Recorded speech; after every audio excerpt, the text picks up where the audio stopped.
We sat in a room together and we talked about this moment. That when you get into this moment, you can't just want it. You've got to pay a price to earn it. You've got to pay a price to get on this stage. When you walk down the tunnel, think about everything you've done to prepare for this moment. They have not done what you have done. They are not ready to take this thing where you're willing to take it. Your togetherness is better, your effort is better, your culture is better, so put it on display for 3.5 hours and go get it.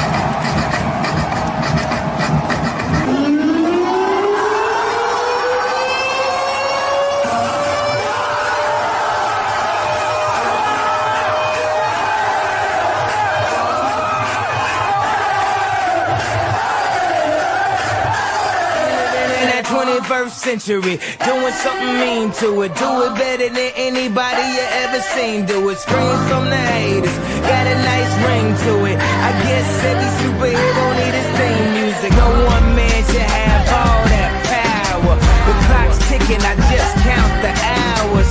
Stop tripping, I'm tripping off the power.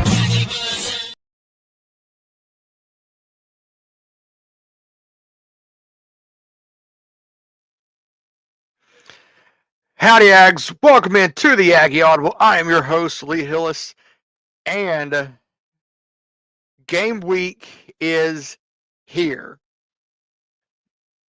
But let's bring in our co-host, class of 2022, Kyle Lovingood. Kyle, how are you? Howdy, Act. It's game week. I couldn't be better. Man, we've been waiting on this day for a while. Why did this off season feel like it was so long? It was just long. Like it felt like it just stretched. Yep.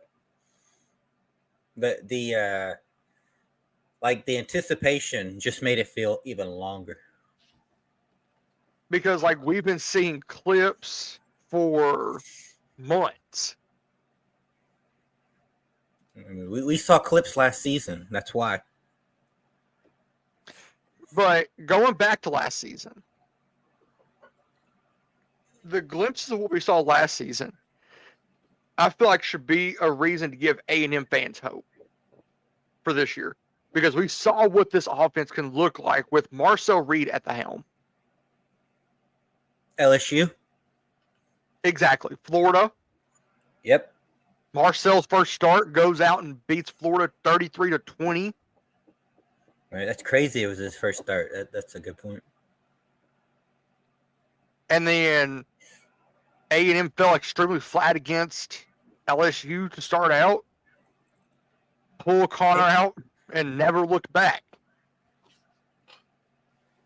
Yep. Enters Marcel Reed. Marcel Reed entered the chat. No. But as we were saying, game week is here. UTSA rolls into Kyle Field. Roadrunners. Yeah, before the Roadrunners will be running for their life. At least that's what we hope. But just to look back at last season, A&M finished tied for 5th in the SEC. 8-5 overall, 5-3 in conference. They had 4 notable opponents. Number 2, Notre Dame, who we play 3rd game of the year this year at Notre Dame. And I will be there. Lucky. Number 22, Missouri. Number 19, South Carolina. And number 4, Texas. I will be at the Missouri and South Carolina game. Texas, not so much. Even though I live like 30 minutes from where it's at. And then I'll be in College Station 2nd weekend of October for Florida. You picked a good one. That should be fun. I mean, yeah. The quarterbacks that were talked about all offseason, DJ Lagway, Marcel Reed. DJ Lagway. Marcel Reed, DJ Lagway. It's went back and forth. Everybody's talking more about DJ Lagway than they are with Marcel Reed because of the injuries that he's went through this offseason. Right. And because their team won out and A&M's team or Aggies, fell off the cliff. Yep. So it's understandable. And national media. A huge thank you to Tyler Sledge for welcome, Tyler. For sharing, because as I like to say, sharing is caring. But to UTSA, they finished 7th in the American. They started out rough, didn't they? And then they got better as the season went on. I think they did. Yeah. They finished their season 7-6 overall, 4-4 in the conference, but they had 3 notable opponents. One that overlapped with us, which was number 4 Texas. They played number 21 Army, and then number 24 Memphis. They went 1-2 in that stretch. In those 3 games. And our 4 notable opponents, we finished 1-3. That's disappointing. We're on the same level, right? Basically, because we finished 8-5, they finished 7-6. We finished 5-3 in conference, they finished 4-4. Like they won, I think, and got better as the season went on. And then A&M started out so hot and then kind of tailed off, and then we both kind of ended around the same area. So yeah. But scoring last year, A&M scored 395 points, but they also had 289 points scored on them. So A&M outscored their opponents by over 100 points, while scoring an average of 30 points a game and allowing 22 points a game. I hope we can widen that margin this year. Wouldn't it be nice if that offense just takes that next step? Yeah, I would love to see us allow that same number, but put up what UTSA did last year. They scored over 400. They scored 470 points last year. while allowing 391. But they outscored their opponents by 79 points. And the average score per game was roughly 36-30 average. Which is kind of, as you said, 24 points wouldn't be out of the question. That was a big talk on Twitter. At least I couldn't stop talking about it. It just feels like, I don't know, it could be disappointing if we see this Aggie defense, this Mike Elko defense allow 24 points. I don't know. It just seems like it feels dirty almost. Like we should be better than that. But before we go into schedules, let's go ahead and run through the predictions for this game. Let's do it. Before we dive into what our schedule and their schedule looks like down the stretch after we play each other.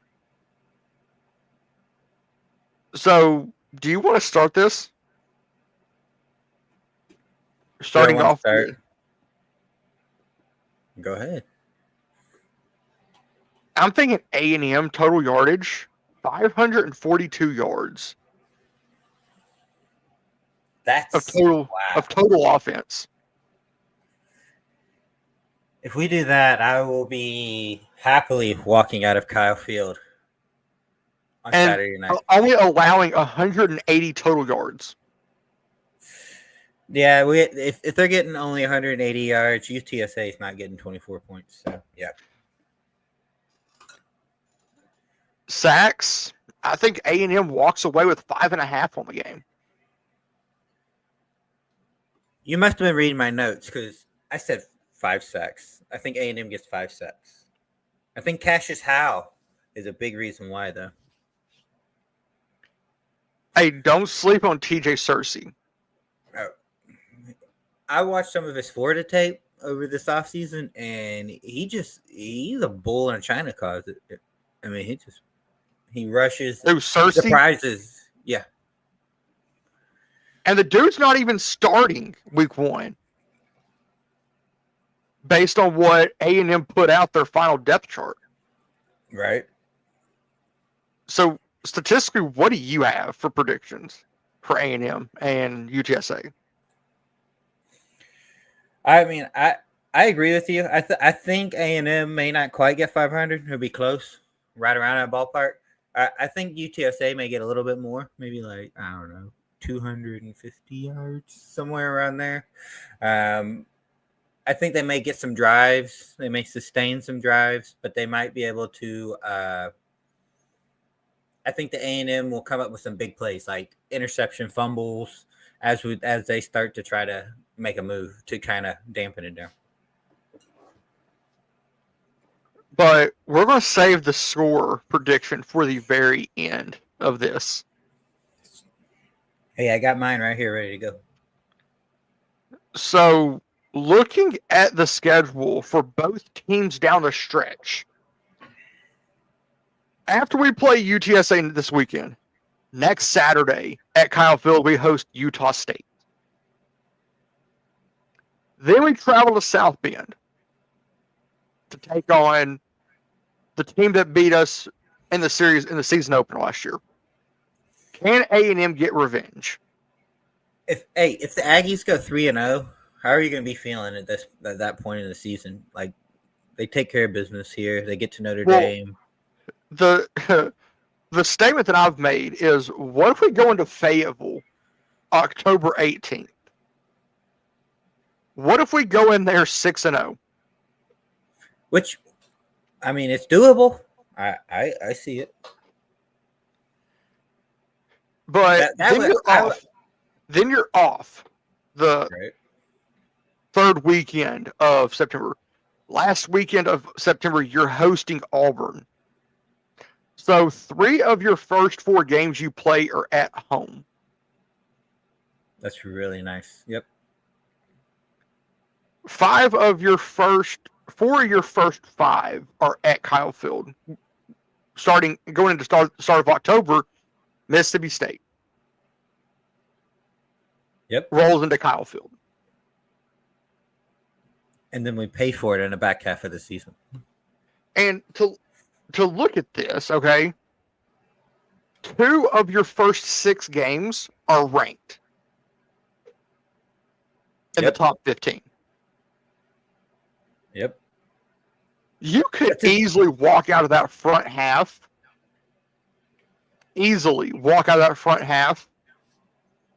At worst 4-2. At the best 6-0. If they're 6-0, Aggies are top 10. The hype is off the chart. Yeah. Then you roll into Arkansas going into the back end of October. And then you end October in Death Valley. Brutal. Against another top 10 opponent in LSU. Then to start November, you're off. You have your second off week of the season. Which you most definitely need an off week after you play LSU. At LSU. Yep, 3 games on the road, a bye week in the middle. I like the placement of that bye week. You can't complain. Well, I sort of like the placement of the first one, coming off of a quote-unquote primetime game at Notre Dame. Yep, I agree. Then you go to Columbia, Missouri, second weekend of November, in the back quarter of the season, basically. Yep. Then you host number 13, South Carolina. These last 4 games is where we're going to figure out what A&M's made of, because you have 2 ranked opponents right there. Yep. That are both really good teams.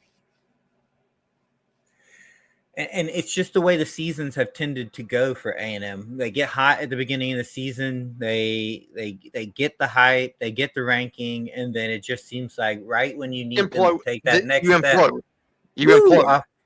Yep. And then you play Samford, which I'm pretty sure that's senior day. And then you have to go to your arch rival in number 1 Texas. And I'm still going to stand behind the record that I said last week. At 9-3, 10-2 conference. I said 9-3. You said 10-2. Remind me of your losses again. Arkansas and Missouri. That is so interesting because our losses don't overlap. You said Arkansas, Missouri. I say Florida, LSU, and Texas are our losses. So that's interesting. We'll have to see who's right.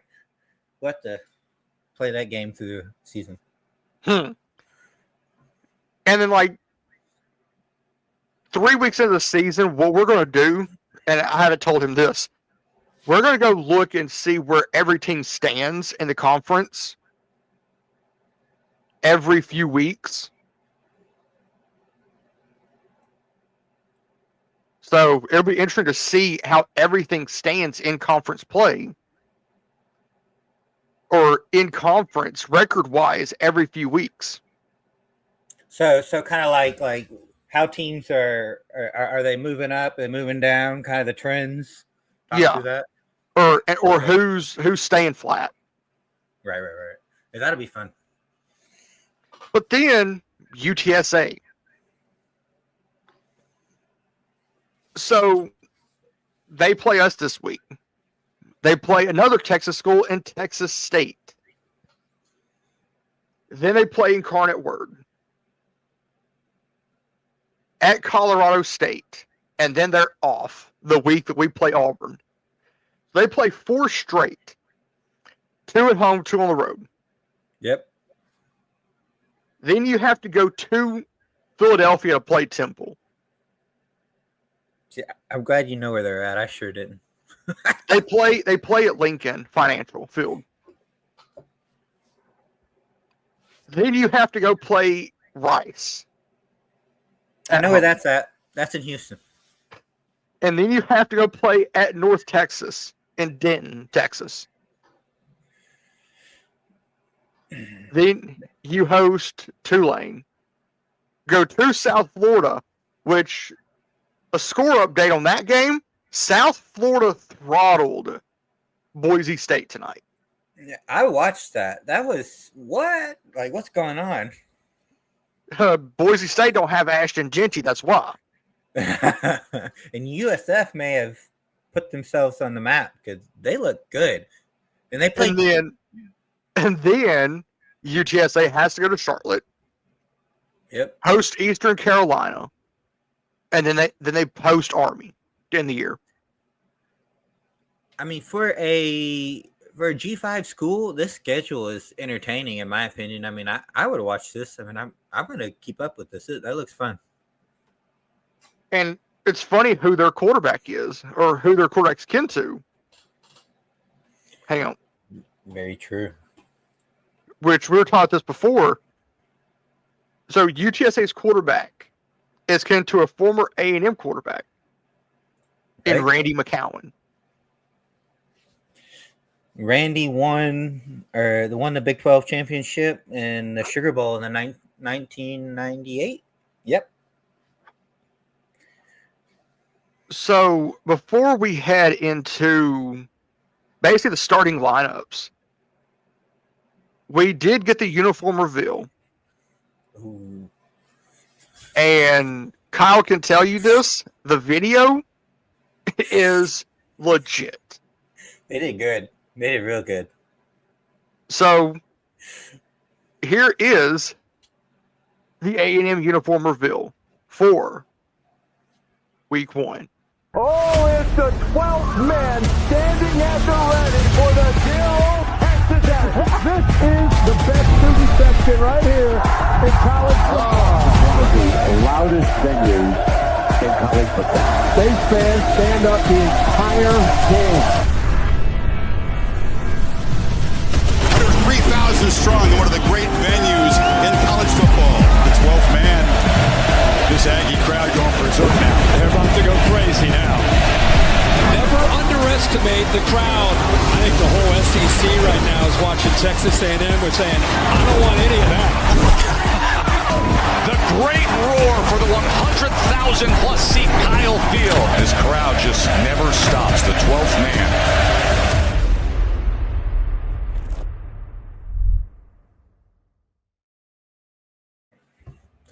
If that don't get you hyped, those lights, woo, that's going to be fun. I'm going to enjoy that. And so basically the starting lineups. But you said you like the classic uniforms, right? Oh, you I said love those it. If you did not see what I posted on Twitter, I will read this. Because, Kyle, I know you saw it. I saw it. So you saw the classic uniforms. It says maroon, white, tradition. There's nothing cleaner than the Aggies classic look. No gimmicks, no flash. Just 12th man pride. A uniform that never goes out of style. I agree. And I'm not going to mention other schools that like to claim that. I'm just going to leave it there. Yeah. Like A&M's uniforms never have they've worn that style, that look for a long time. Yep. I mean, you can't go wrong. The maroon is just a good looking color. Even the white jerseys with maroon numbers. Yep. They have that good contrast. So they're fun. They're good looking, especially on TV. Oh, most definitely. Starting lineups for A&M. Wide receiver number 1, Mario Craver. Wide receiver number 2, Terry Bussey. In the slot, number 7, Casey Concepcion. At left tackle, number 60, Trey Zoom. At left guard, number 71, Chase Basantis. At center, number 54, Mark Nobu Jr. At right guard, number 55, Armaj Reed Adams. At right tackle, number 78, Demetrius Crownover. At tight end, number 50, at tight end, number 84, Amari Nyblack. At running back, number 8, Le'Veon Moss. And at quarterback, number 10, Marcel Reed. I thought you were going to skip Marcel Reed there for a second. I was like, what? Yeah, I always come back to the quarterback at the very end. That's good. That's good. And the defensive side, on the left defensive end, number 18, TJ Searcy. At nose tackle, number 17, Albert Regis. At defensive tackle, number 5, DJ Hicks. And at right defensive end, number 9, Cassius Howell. At the weak side linebacker, number 0, Scooby Williams. At middle linebacker, number 21, your captain, Torian York. At the left corner, number 6, Julio Humphrey. At strong safety, number 25, Dalton Brooks. At free safety, number 1, Bryce Anderson. At the right corner, number 4, Will Lee III. And at your nickel, number 8, Jordan Shaw. You have the voice for that. I like that. Way to go. Let's talk over the schedule real quick. Or sorry, this the lineup here. So the first thing that pops out to me is those wide receivers. Like those are who we've been hearing about. Have you heard who's returning? What do you mean? Like the return game. Who the returners are? Yeah. Tell me real quick. Kick return. You're starting kick returners Terry Bussey. Yep. You're starting punt returner KC Concepcion. Right. Yeah, that's what I was hearing. So one thing I really liked here, and this is my thought before I lost it earlier when I was going to say it, is Terry Bussey. He was all over that starting lineup that was released, and I hope that points to what I had in one of my videos, and who I think is going to be the standout player is Terry Bussey. I think he has a chance to come in here and just put all of his skill sets. I mean, he can run the ball, he can catch the ball, he can do it all. And so he's got the speed, he's got the vision, and he had several plays last year that made you believe the end around this year. So the huge end around play that he ran last year for like 65-yard touchdown. Yep. So I'm looking at the depth chart. So what they have at wide receiver, KC Concepcion, right? Mario Craver, Ashton Bethel Roman. That's what I was going to mention. I didn't see him on there. And Ashton Bethel Roman, I know for a fact he's going to get in the mix there and look good. And then behind each of them, you have TK Norman, who's a freshman. Okay. Isaiah Williams. Yeah, I heard about him when he was recruited. Yep. Kelshon Johnson. And then behind where Craver and Williams and Bethel, Roman, and Johnson are, you have Terry Bussey. He can either go outside or go to the slot. Right. He's in both positions. So yeah, they're gonna be working him in, all throughout the offense. And now that he's had a year to solidify and build that knowledge, he's gonna be X factor. And then tight end, 4, Theo Mellon-Orstrom. I'm looking for big things from him this year. He's a redshirt junior. Yep. Michael Riley, from Auburn. Yep. He's gonna block hardcore for A&M this year, and then when we're not ready, Armstrong, he's gonna slip and catch, especially in the end zone. Oh yeah, Keoti Armstrong, number 21. Okay. Amari Nyblack, who is listed as the 5th tight end. He's on the or. I Yeah. think he's in that first round. He's going to get out there. He's going to be a big body wide receiver. He's going to block. I think you could use him sort of how Miami did. What's his name? I don't know. Arroyo. Yeah. Mm-hmm. You could, or how the Dolphins used Mike Gesicki. You could throw him out there in that slot. Yep. I mean, he's got the speed and the size, and what he's going to do is he's going to frustrate those cornerbacks to try to come get him, and then he's going to have the speed to beat the linebackers. So he's going to be one of those that they're going to mix in there to try to really move the chess pieces around against the defenses. Yeah, so I'm looking forward to that tight end room. But on the offensive line, I kind of like what they did. They're using Trey Zune as like the backup center. And he deserves it. I mean, he spent so long at left tackle, which I think they pretty much told him in the pros that he's not going to start there. So he's got to start mixing in some other skill sets. So they started giving him some center. Well, he's so big. He's big. 6'6", 319. Yep. Nabu He's athletic. is 6'3". Yeah, left tackle. Yep. Nabu, who's your starting center, 6'3", 6'3" at 322. Yeah, that's big boy.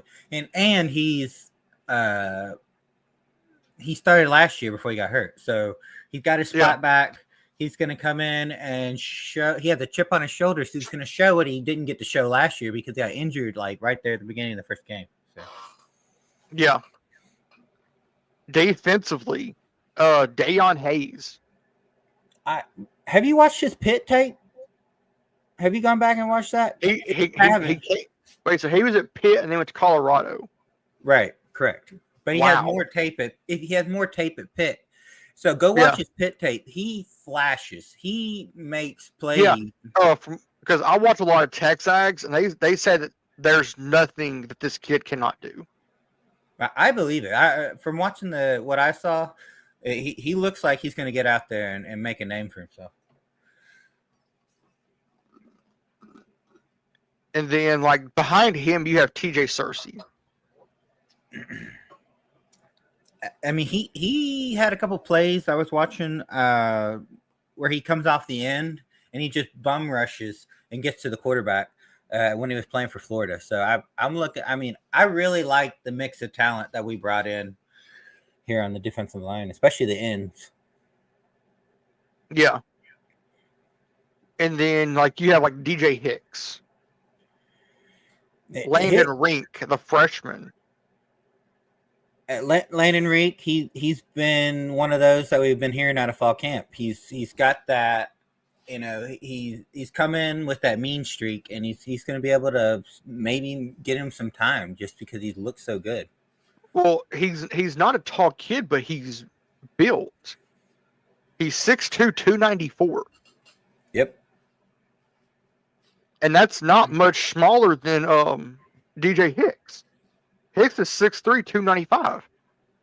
This is Hicks' money year. He's got to go out there and show that he's got it because he's been behind people and he hadn't had to take the brunt and the run over and over. Same thing with Regis. Albert Regis, he looked good last year. This is going to be his money year too. He's going to come out and show at it. 6'1", 317. Yeah. He's a little. They knock him because he has short arms. But if you watch the film, you don't see that. They have Landon Rink all over that interior, at all three. Yep. At both defensive tackles and at the nose. Yep. And then you have Cassius Howell, Ryland Kennedy. Yep. Ryland Kennedy got quite a bit of playing time in that bowl game. Yeah. And then you have the freshman Marco Jones. Marco Jones is also another one we've been hearing out of fall camp. I mean, you've been hearing all the notes coming out of there. He's been making a push for playing time. It's good stuff. It's good to hear these young players are putting some stuff out putting there. the work. Yeah. On the inside of the linebacking core, Torian York, Jordan Lockhart. York needs to come out this year and prove that he's who everybody's talking about him this year. I mean, he's a junior. He's a junior. He had a really great freshman year. He had a was good elected sophomore captain year. as a sophomore. Yeah, I just his sophomore year just didn't live up to me to his freshman year. Right. And then behind Lockhart, you have Damian Sanford. I really think that's the deepest this linebacker room has been in 3-4 seasons. Well, you've got 5 linebackers, and they're all talented. You got York, Lockhart, and Sanford, and then you have Scooby Williams. See, this is why Torian York needs to step out there and look good, because Scooby is going to be right there to push him. It's going to be 1A, 1B. Force them two to compete and see who's the better one. It's going to make A&M just nobody's going to want to. Yeah, I'm excited about that. That's and then behind, of course, you have Sanford backing up Scooby also, and then behind him you have Noah Michael. Okay. At nickel, Tyreek Chappelle, who was Crickets last year. He was injured. That's why he was Crickets. But yes, Tyreek Chappelle should come in and just ball. He's gonna. If he comes, well, he's got a lot to prove. It's his redshirt senior year. Correct. Yep. Bravion Rogers. Okay. Bravion Rogers, or a Jordan Shaw. Yep. Or Jayon Thomas. And like Des Ricks, he also needs to come out and show out this year. I think Des Ricks get the start. I was looking at that lineup you had. I think Des Ricks starts over Julio. We'll see. And then you have Will Lee opposite of him. Yeah, Will Lee the third. I think it's Willie the blanket. Yeah. And then safety Bryce Anderson, Dalton Brooks. Or you could go like a Marcus Radcliffe right there. Marcus Radcliffe has turned heads. He looks good. Okay. So tell me this. So you looked at this depth chart that I'm looking at. Yeah, I looked over it. I don't have it up in front of me at the moment. If I was to ask you, how tall does Randy or Tyler White, the punter, look? How tall does he look to you? I don't know. 6'2"? Close. He's 6'3". Okay. He's long and skinny. He's 6'3", 225. Okay. That's a big boy. To me, I'm like, dude, he looked like, just watching him, he looks like he's like 5'11". Come on. Hey, you're calling him short. TV makes him look short. Yeah, like watching on TV, he looks like he's like 5'11". But like seeing him in person next to like Randy Bond, you can tell that he's tall. Yeah. Because Randy Bond is 5'10", 198. Okay. Oh, well, we just need to have them stand next to each other, and that solves that one. And then, of course, we've talked kick return, Terry Bussey, and then Casey Concepcion. I'm looking forward to. Or you get Jamarian Morrow. That's going to be one of those guys that's going to be at working kick in return. there at the running back and kick return. Or you got a Reuben Owens. Reuben Owens. Yep. That'll be fun to watch. He's got that explosive speed. Like that running back room, Le'Veon Moss, Amari Daniels. But real quick before we get to the running back room, I want to make a comment on Dalton Brooks before I lose this thought. Dalton or Bryce Anderson, excuse me. Bryce Anderson needs to come in, and he has not had the best couple of years. He was injured last year, so he was kind of on and off, but he's made big plays. So he has it. He just needs to prove it this year, and that's one of those players that I'm looking for. If A&M's defense is going to take that step forward this year, he's going to be one of the contributing factors. The way he goes kind of helps dictate the way the A&M defense goes this year. But that running back room, Le'Veon Moss, Maury Daniels, Reuben Owens, Jamarian Morrow, and then E.J. Smith. Yes. That is probably the deepest running back room in the SEC. Last year we only had 4. Right. And you lose 3 of the 4. Right. Yep. Well, we lost one before the season even. Which I think was all Reuben. Yep. And then you lose Moss midway through. And then you lose Daniels during the Auburn game.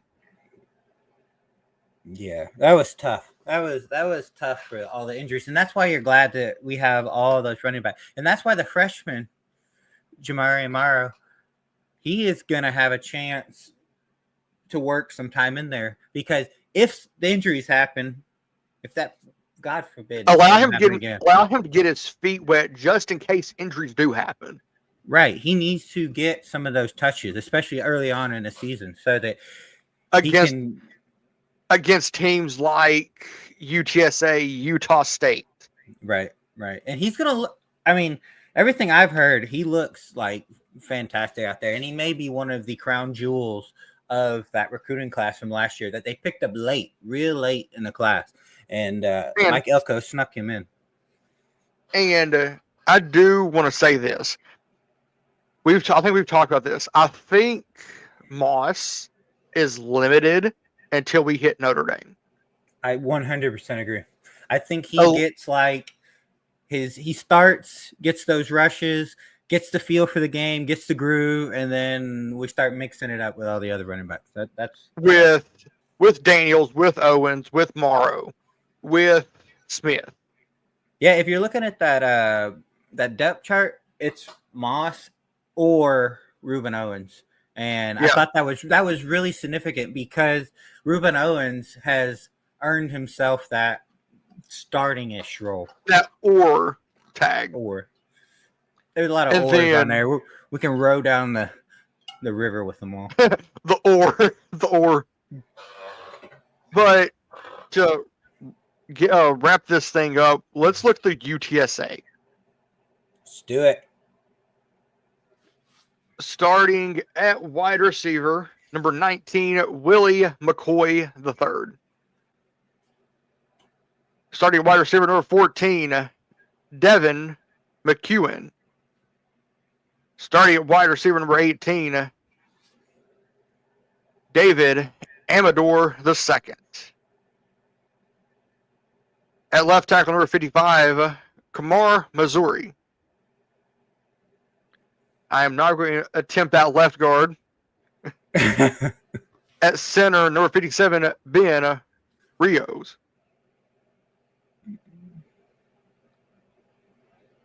I'm not going to attempt that right guard because they're all like Samoan, it feels like. At right tackle, number 71, Jalen Garth. At tight end, number 88, Houston Thomas. At quarterback number 20, at quarterback number 13, Owen McCowan. At running back number 20, Robert Henry Jr. At left defensive end, number 35, John Jones. At nose tackle, number 90, Tadira Otuatu. At right defensive end, number 19, Johnny Bowens the third. At linebacker, number 31, Vic Shaw. At linebacker, number 10, Kendrick Blackshear. At linebacker, number 17, Shad Banks Jr. At linebacker, number 13, Owen Peewee. At corner, number 28, KK Meyer. At safety, number 14, Jamarius Lewis.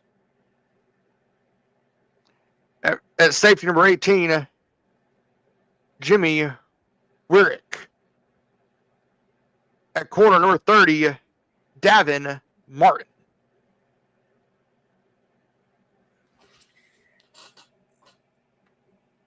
Yeah, that's I know like one or two of those players from previous like stops, but Yeah.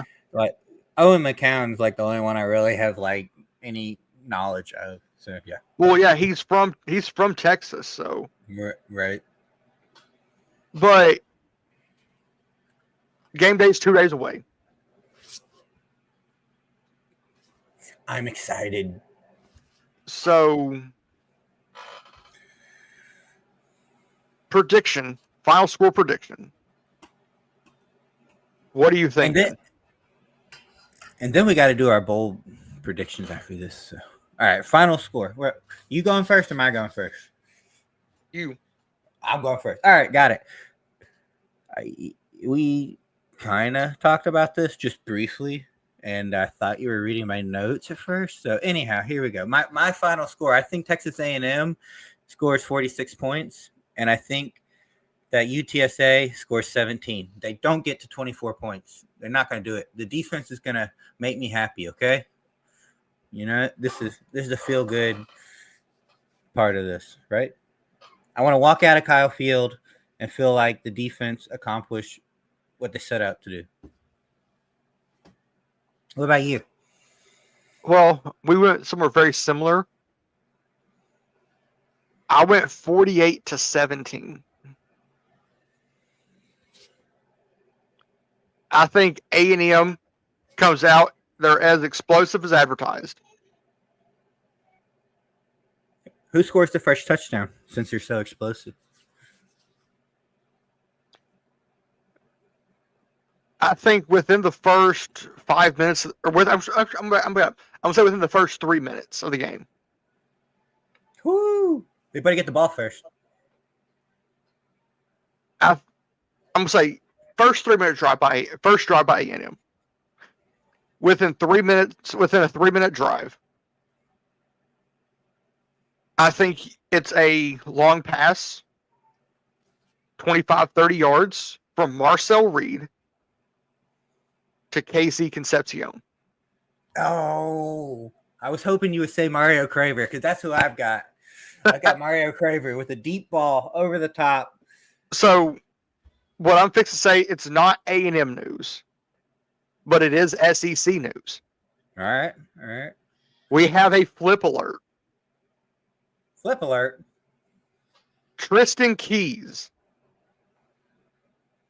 the kid who was committed to LSU, has flipped to Tennessee. Ooh, that's interesting. That's interesting. So 5-star wide receiver Tristan Keys has flipped from LSU to Tennessee. He must be believing what they got in QB there at Tennessee, or the Patriots. Joey Aguilar. I sure do not believe in that. Oh, okay. NIL. Well, we'll give him that. But bold prediction. What do you think? All right, I got like some seasons and I got some game. Let's go through the game one first. You have any game prediction for this game or any of them? No, UTSA. Well, one of them was I think A&M goes for over 550 or almost 550 yards. Okay. All right, which we kind of talked on this earlier. I think A&M gets 5 sacks. I think they're really in the backfield. Cassius Howe gets 3 of those sacks. I think he's going to get it in the backfield and just make McCown pay for it. And I feel like he's going to mess with that offensive line. All right.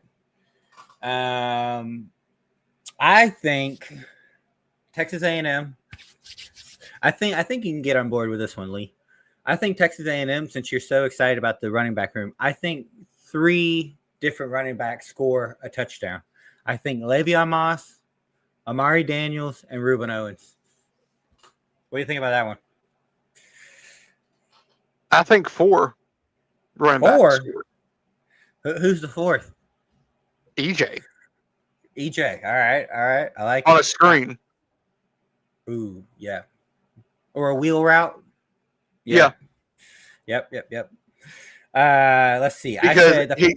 Because he's filthy like that. Well, if you were watching the hype reels, or not reels, but the hype YouTube shorts, whatever they call them, yeah, he's filthy. He can scoot. First wide receiver to score is Mario Craver. I think it's a long pass from Marcel Reed, and he just gets loose because he has that speed. He did it against Florida last year, I believe, and he did it against us. And he did against who? Marcel? No, Mario Craver. Oh, he got. Yeah, he busted down the seam, and the defense fell apart, and he scored a long touchdown. So that's why I'm going with him. And then the first running back to score, who do you think I picked? probably Reuben. You are on point, Reuben Owens, because I think Reuben Owens is going to get one of them passes across the middle, and Reed is going to dump it off, and he's going to just take off, and nobody's going to be able to catch up to him. He's going to teleport 6 feet to the left and go. Exactly. You're reading my mind. All right. So do you have some season predictions for Texas A&M? Or you want me to go through mine? Season predictions. I think A&M finishes top 10 in the rankings. Okay. 10-2 would do that. They're in the college football playoff. Oh. And here's the bold one. Marcel Reed brings the Heisman back to College Station. Woo! That is bold. And I did not even dare touch that one. But yes, I love it. If that happens. Have you heard who he's been working with all off season? Well, enlighten me. He's been working with Johnny Manziel all off season. I did not know that. That's news to me. Yeah, Marcel did an interview with ESPN, like this, and they asked him, how was it having Johnny around? And he was like, Okay. Man, like having Johnny around's been incredible, and being able to work with him all off season. That's cool. That's real cool. Because they have such a similar skill set. So Johnny could definitely if you think about it, Colin Klein, who's the offensive coordinator, Marcel and Johnny, all 3 have a very similar skill set. Because go back and watch Colin Klein at K-State. Dude, he was so fun to watch. I'm telling you, back in 2012 or whenever that was. When he got beat out by Johnny for the Heisman. Yeah, that he was so fun to watch. That's why I was really excited when he became our offensive coordinator, because I was just like, he has it. He's got that dog in him. So yeah, there you go. All right, I like those. Those are that you went bold on me there. Okay. Hey, you said you asked for bold, and I gave you bold. Marcel Reed for the Heisman. I did not go that far, but this is what I did say. I said Marcel Reed has at least 3,200 yards passing this season. And if he's gonna get your Heisman, he's got to get that. So, but he has over 1,000 yards rushing.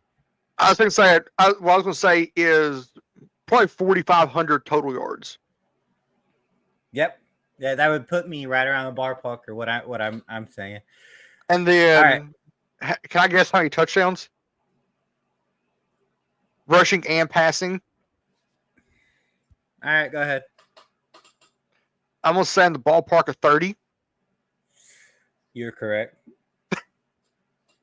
20 passing, 10 rushing. No. I'm a little more. This offense is going to be explosive, right? Come on, Lee. Yeah. You know this offense. So I said 35. I think it's going to be a little more. He's going to have more passing touchdowns because we're going to have these wide receivers that break downfield, and he's going to be able to do these one dumps. He wasn't able. He did it against Florida, but he wasn't able to do it much last year. And I feel like that's where he's going to really take that next step. He's going to make that read and progression and dump it off. So, all right, for the defensive line, do you remember how many sacks they had last year? Not many. They had some. It wasn't anything to crow about, but yeah.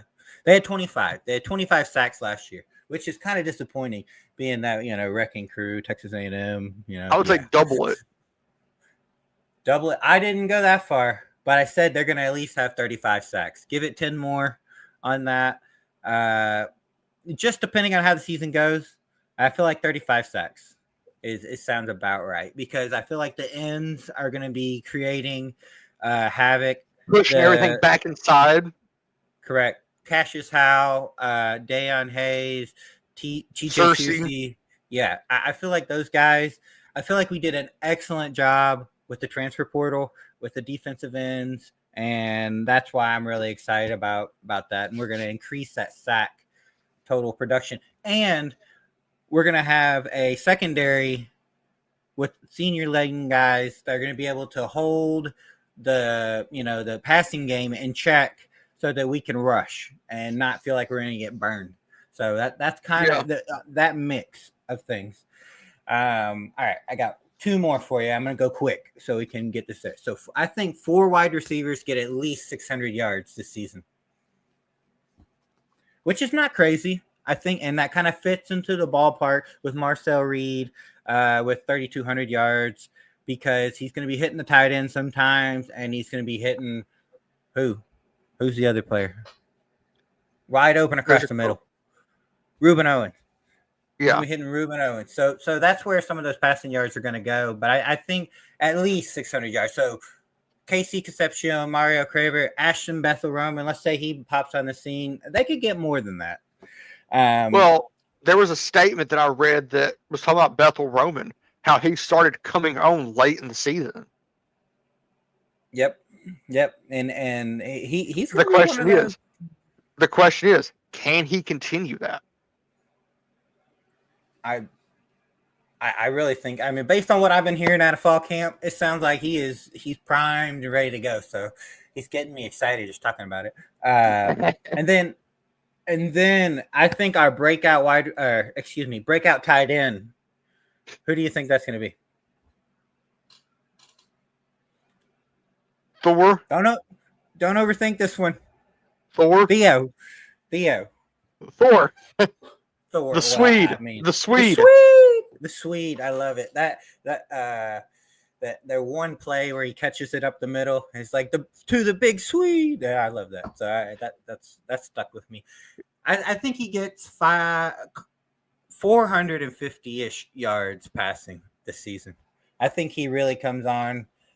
The only reason he wouldn't do that is because we're really mixing in the other tight ends, and they're able to get a chunk of what he does. I do not know. I think he gets around 6 touchdowns. That may be a little steep, but let's say he gets 6 touchdowns this season. That's my bold predictions. I'm getting excited just talking about all these. Well,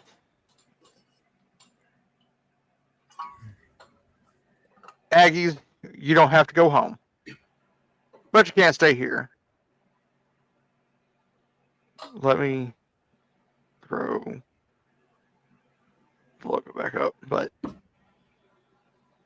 as I said, you don't have to go home, but you can't stay here. Thanks, and gig 'em. Gig 'em. Game week. Let's go.